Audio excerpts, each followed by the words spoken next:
Graham Honaker. Shipwrecked, shipwrecked, Graham Honaker. Madam Contest Master, fellow Toastmasters, and honored guest, 2019 was a really difficult year. And this was the year before the pandemic. I had worked really hard. I had traveled all over the country. My kids, as usual, were driving me crazy. I needed a family vacation. Now, the problem with family vacations is you actually have to bring your families with you.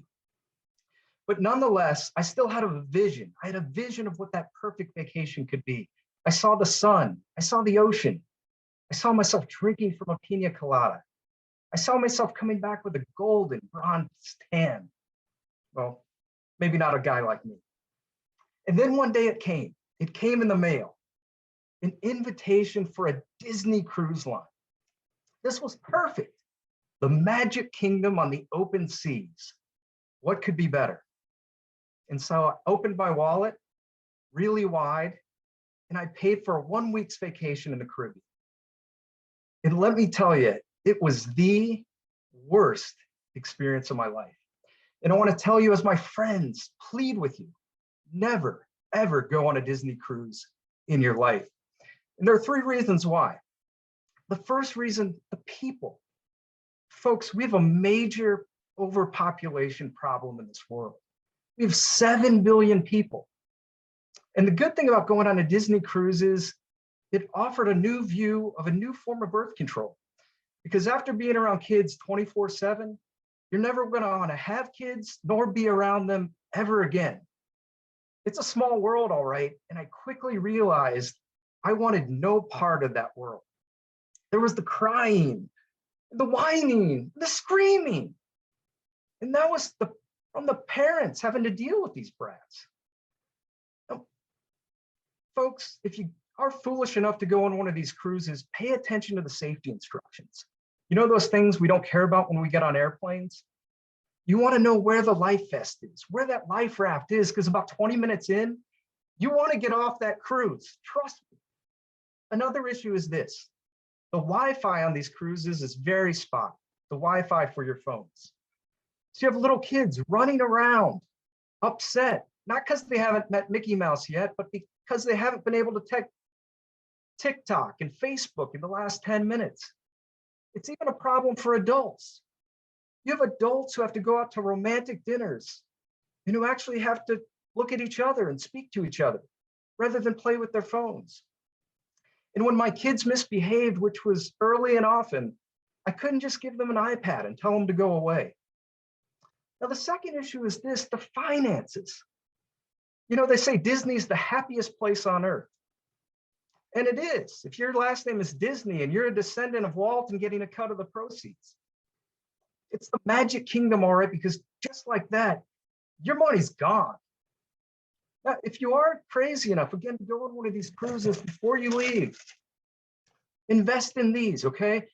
You're not going to be eating at St. Elmo for the next year. Ramen noodles and Campbell's soup, that's what you got.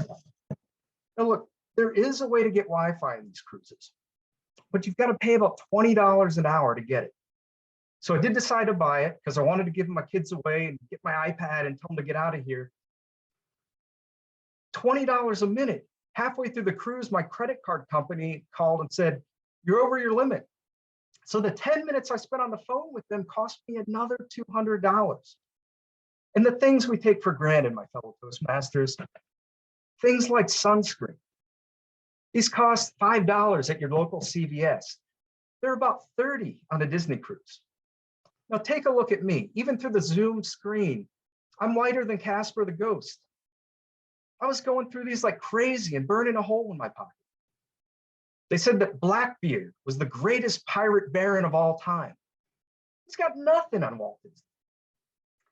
Now, the third problem is this, the illnesses you're bound to occur. You're going to get seasick, and in more ways than one. On the last day, when you check out, they give you your final bill. And when I looked at mine, I got so dizzy, I had vertigo. I had motion sickness just from seeing my credit card swiped back and forth over and over again the entire time. I had nausea upon the realization that I could have made 3 mortgage payments for the cost of that cruise. I had gangrene every single day. My family was ganging up on me, trying to get my green. I was constantly hung over that ship, waving a white flag, hoping somebody would rescue me. And I had joint pain all over. I was completely broke. Now, I did learn some very valuable lessons from the Disney cruise. And interestingly, they all coincided with a Disney film, a Disney movie. The first one, The Lion King.